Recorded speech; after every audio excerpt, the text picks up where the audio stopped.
sa umaga, tanghali at gabi po sa ating lahat dyan sa Pilipinas at all over the world guys.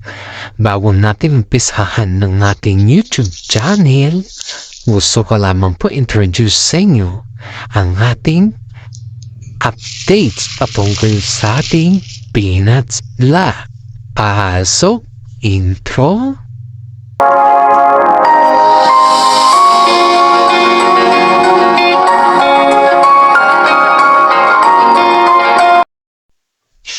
Heto na naman tayo guys, may update tayo patungkol kay King Pao Tambala. Ito guys, ayon dito sa ating legit na sources ay may mga kasama po si Paolo Avellino sa showbiz na kung saan ay inamin nito na si Paolo Avellino po ay napaka-professional niya pagdating sa acting career.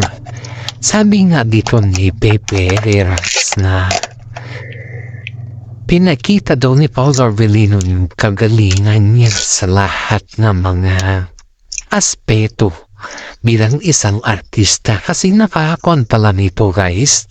Nakatrabaho niya pala si Paolo Avellino noon pa man at this coming ayon dito sa legit na sources na kung natin at mga paputok sa showbiz na hindi pa naman nila pinambalita sa loob ng showbiz ay sabi dito guys na parang may nabubuo daw na teleserye na naman. Pero hindi pa naman yan klaro sa loob ng showbiz. Pero iyan po ay balibalita at hindi pa yan po nilabas. Wala pang dinabas sa mga ganyan na eksena. O ngayon, may mga tayo ngayon, may mga updates tayo na patungkol sa Kim Pao na kung saan po ay si Kim Chiu talaga guys ay maalaga kay Paolo Avellino dahil lang sabi dito ay dito sa ating mga legit na sources guys is talagang pinapakita daw niya dito na sobrang bait ni Kim Chiu kay Paolo Avellino. Marami sa ngayon guys ang nagsasabi na si Kim Chiu po ay todo alaga kay Paolo Avellino at higit sa lahat po ay pati yung nanay ni Paolo Avellino ay kitang-kita dito kung gaano siya or paano siya mag-alaga sa kanila. Ayon pa dito sa ating mga legit na sources guys ay talagang pinuna ng mga netizen ang pag-alaga ni Kim Chiu kay Paolo Avellino dahil daw sa mga kaganapan na nangyayari nung nagkaroon ng selebrasyon. Hindi ko man nakita yung selebrasyon na sinasabi nila guys. Hindi naman natin alam kung ano yung sinasabi nilang selebrasyon na ito. Pero yung selebrasyon na ito ayon dito sa ating legit na sources ay very spotted daw ang Kim Pao na sobrang close, holding hands at sobrang sweet sa lahat ng bagay. Sabi nga ng mga netizen dito guys na yung nakita daw yung kanilang video ay todo effort daw si Kim Chiu na maglagay ng pagkain or maasikaso daw siya kay Paolo Avellino. Kitang-kita daw sa mga video na kung saan ay pinakita daw nila dito na sobrang bait ni Kim Chiu kay Paolo Avellino. Ayon din dito sa mga nagsasabi na ang nanay ni Paolo Avellino pala ay isa rin na nagsasabi na botong-boto sila kay Kim Chiu dahil halos lahat pala ng mga gamit or mga pagkain or pag may sakit si Paolo Avellino ay dito daw nila nakikita kung gaano daw kaalaga si Paolo Avellino, si Kim Chiu kay Paolo Avellino. Kaya sabi din ng mga iba din dito guys na sabi nila na si Kim Chiu daw po ay todo bigay kay Paolo Avellino sa lahat ng bagay. Aminado naman si Kim Chiu dito guys na todo bigay siya kay Paolo Avellino dahil nakikita naman natin yung katotohanan sa mga video or sa mga lahat ng mga sinasabi nila. Kaya maraming mga netizen po ang nagsasabi na maswerte si Paolo Avellino kay Kim Chiu dahil sa lahat ng mga ginagawa ni Kim Chiu sa kanya, hindi pala niya ito ginagawa kay si Yan Lim. Pero may mga nakapagsabi guys, ayon dito sa ating legit na sources parang si Yan Lim daw. Pwede naman i-confirm si Yan Lim to kung totoo man ito. Hindi kasi ayon dito si Yan Lim daw po ay parang hinahabol ni si Kim Chiu sa ngayon at panay naman ng pinabakura naman siya ni Paolo Avellino sa ngayon. Yung tindi ng init ng damdamin ni si Yan Lim pa rin kay Paolo ay yung tindi ng damdamin ni si Yan Lim pa rin kay Kim Chiu is parang ang mga sinasabi nila dito ay talagang hinahabol din pala siya ni si Yan Lim. Dahil pala nagpalamig lang pala si Yan Lim. Pero para kay Kim Chiu na guys is parang wala na yun. Parang kumbaga is baliwala na yun yung nangyari at ayaw nang balikan ni Kim Chiu si Yan Lim. Yun yung pagkakala ko. Kasi yun din yung nasagap natin na balita dahil nakikita naman daw ni si Yan Lim na parang hindi na si yung si Kim Chiu na nakilala niya ay malayo na. Yun yung sabi nila dito guys, kaya marami mga netizen ang nagsasabi na malabo na makipagbalikan si Kim Chiu kay si Yan Lim. Pero tignan lang daw nila kung ano yung kanilang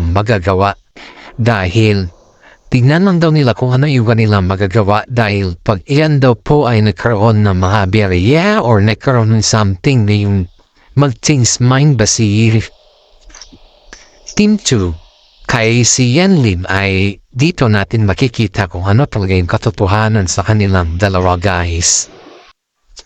Ito guys, yung palagi nilang sinasabi or nakikita natin na sobrang blooming na ngayon ni Kim Chiu. Ayon pa dito guys sa ating mga legit na sources.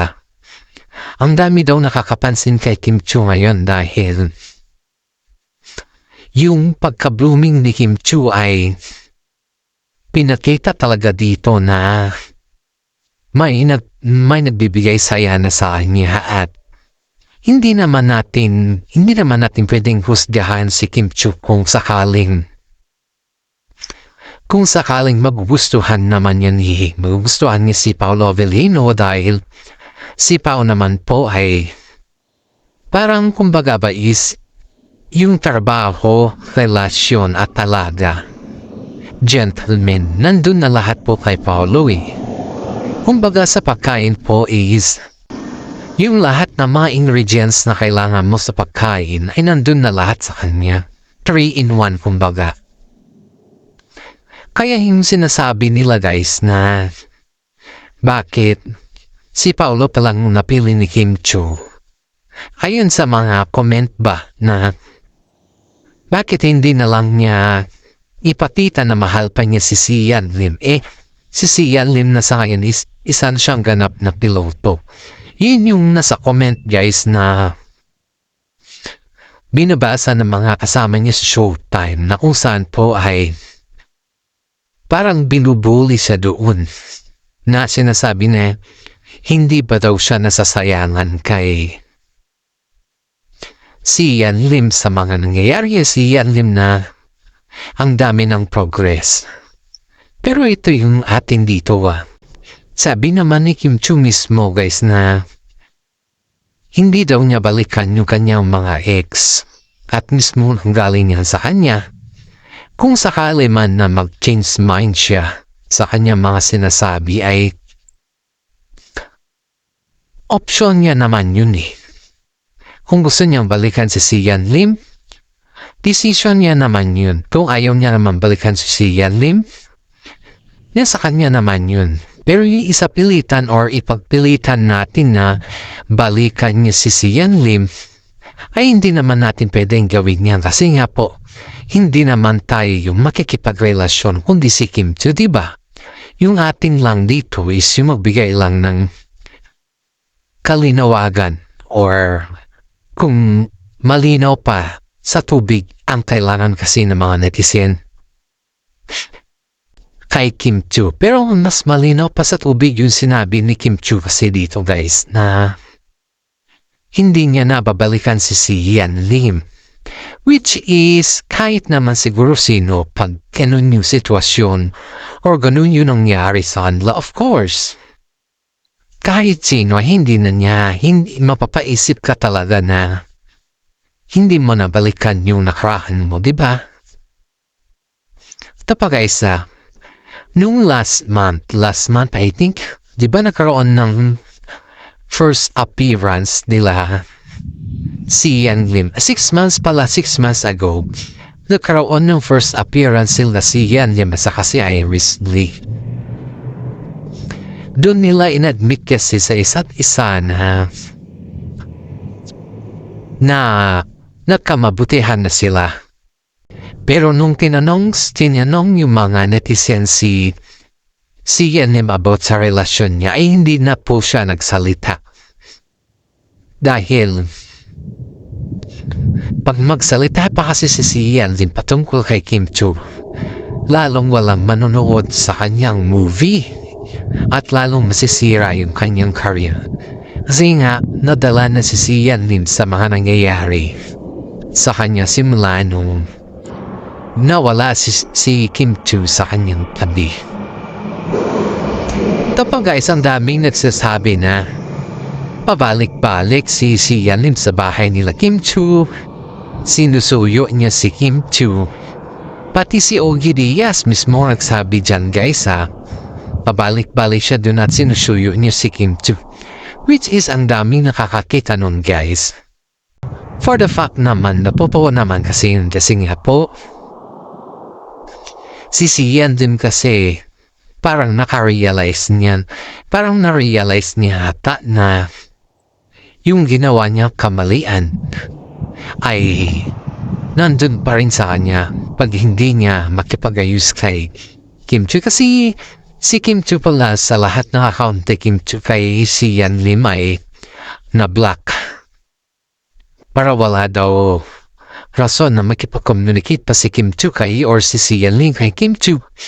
Ay lahat ng mga applications ni Kim Chiu noon, yung mga terms na WhatsApp or so whatsoever, Messenger, Twitter, like that, ay binak po siya ni Kim Chiu. Kaya wala po silang communication na much better mag-usap. Kaya ito daw si Yan na may gumawa daw ng way at nakiusap sa mga kaibigan na close friend nila dati sa showbiz na kung po pwede ay tulungan siya para makausap daw niya si Kim Chiu. Ang ginawa naman ng mga kaibigan nila dahil naman po makaibigan sila, then binigyan ng chance si Yan Lim. Pero yun nga po hindi natin alam kung nakipag-usap na or nakipag-ayos na si Kim Chiu kay si Yan Lim. Kasi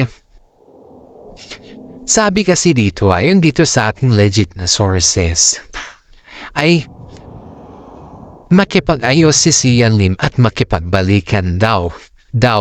Pwede naman nilang confirm yan kung totoo itong nasagap natin na balita. Nasa kanila naman yan. Yung nasagap po natin guys is yung nakikipagbalikan daw si Yan Lim kay Kim Chiu. The reason daw na parang nakarealize daw si Yan Lim sa mga nangyayari ba or yung mga kasalanan niya ay Kim Chiu at biglang siyempre alam natin 12 years hindi yan basta-basta mawawala, hindi lang yan buwan or kung sa kahit taon pa naman yan guys is hindi yan basta-basta mawawala sa ganyan na sistema, di ba? Kahit naman siguro kayo kung sakaling kayo yung nasa sitwasyon ay hindi yan basta-basta mawawala. Kahit ang si Yan is gumagawa ng way para mapatunayan daw kay Kim Chiu na nagbago na siya. Pero hindi natin alam guys kung ano yung magiging reaction ni Kim Chiu dito kasi sabi nga niya is Yung pabuli sa kanya sa showtime na yung sayang na sayang ay mismong si Kim Cho ang nagsabi na hindi daw siya nasasayangan dahil nga sobrang sakit daw yung nangyari sa kanya. So ibig sabihin, there was a tendency na hindi natatanggapin ni Kim Cho si Yan Lim. We don't know if Kim Cho give a second chance kay si Yan Lim guys, hindi natin alam yan. At lalong hindi din natin nasagap sa ating legit na sources yung mga ganyan guys. Kaya marami din pong nagtatanong kung bakit hindi na daw balikan ni Kim Cho si Yan Lim kasi mas marami pa din po yung pabor na bagay. Parang gusto na mga netizen na balikan si Kim Cho si Yan Lim dahil yun nga yung taon kung ilang taon silang nakarelasyon at kilala nila yung isa't isa. Pero ayon dito sa ating mga nasagap na balita is parang malabo na daw. Pero ang daming nagsasabi na sana balikan na. Pero sa mga fans din ng Kim Pao guys is gusto nila na si Paolo na lang kasi si Paolo naman ay wala naman problema sa kanyang pamilya. Botong-boto nga yung pamilya ni Paolo Avellino kay Kim Cho guys eh. At kitang-kita naman natin paano naman i-welcome ng pamilya ni Paolo Avellino si Kim Cho sa lahat ng bagay pagdating kay Kim Cho. Kaya tingnan ninyo guys ha, sa mga performance ni Kim Cho na wala lang si Paolo Avellino, yan po ay tinatanong na kagad naman netizen kung nasaan yung isa sa kanila. Kung halimbawa si Kim Cho lang yung nakita natin sa picture or sa video, ang mga netizen naman dyan guys is hinahanap si Paolo Avellino. Dyan din natin makikita na full support ang mga netizen pagdating sa Kim Pao. At tigit sa lahat ay mahal na mahal ang mga netizen ng Kim Pao. Sobrang dami ang mga fans ng Kim Pao sa ngayon. Kaya yung mga fans din ng Kim Pao guys, pansin ko sa kanila is ayaw nila na balikan na ni Kim Cho si Yan Lim. Pero kung yun naman yung decision ni Kim Cho kung sakali man will change mind siya, wala naman na tayong magagawa dun, diba? Ibigay na natin yun kay Kim Cho. Pero kung sakaling sila taga ni Paolo Avellino, ay we are very grateful na fans ng Kim Pao kasi ako guys, botong-boto ako kay Paolo Avellino, kay Kim Cho. Matagal ko nang hinihiling to na sana may road to forever at madami nga nagsasabi na may mga road to forever na talagang nagaganap eh. Pero hindi naman natin pwedeng sabihin talaga in-approve or paaminin sila kung anong meron sa kanila. Kasi nga po mismo pa nga po si Ogie Diaz ang nagsabi na nung na-interview niya si Paolo Avellino, napakamahinhin daw ni Paolo Avellino at siya daw mismong lumapit. Ibig sabihin nun, si Paolo Avellino po is approachable na tao pagdating sa interview. Hindi po siya gumagawa ng mga kadahilanan na ikakabagsak ng kanyang career. Kasali na po si Kim Cho dyan. At yun ba yung sabi ni Ogie sa kanyang interview na kung saan ay hindi daw niya gustong tanungin si Paolo Avellino pagdating sa relasyon nila ni Kim Cho dahil baka mamaya daw kasi hindi na magpapa-interview si Paolo Avellino sa kanya. At tama naman yun dahil tinanong lang naman siya ni Ogie Diaz sa mga bagay-bagay na kung saan ay komportable siya na sagutin din. At nakita din ni Ogie Diaz kung paano sumagot si Paolo sa kanyang interview. At yun po yung nagpapasalamat si Ogie dahil dito ay napatunayan niya na si Paolo Avellino ay hindi siya suplado sa kanyang mga interview. Maraming netizen po ang humanga kay Paolo Avellino yung sinabi po ni Ogie Diaz yung pagdating sa kanyang mga interviews na siya mismo lumapit at siya naging okay sa lahat ng bagay. Kaya ang sabi dito sa kanya is mabait si Paolo Avellino. Kaya sinasabi nila dito guys na sobrang bait ni Paolo Avellino kasi si Ogie Diaz hindi po niya inatrasan talaga. Kaya medyo maluwang-luwang yung pakiramdam natin pag nakaparinig po tayo na approachable yung mga tao na hinahangaan natin. At hanggang dito na lang po yung ating updates. Sana nagustuhan ninyo at sa susunod naman po mag-update po tayo. Maraming salamat at God bless po sa ating lahat.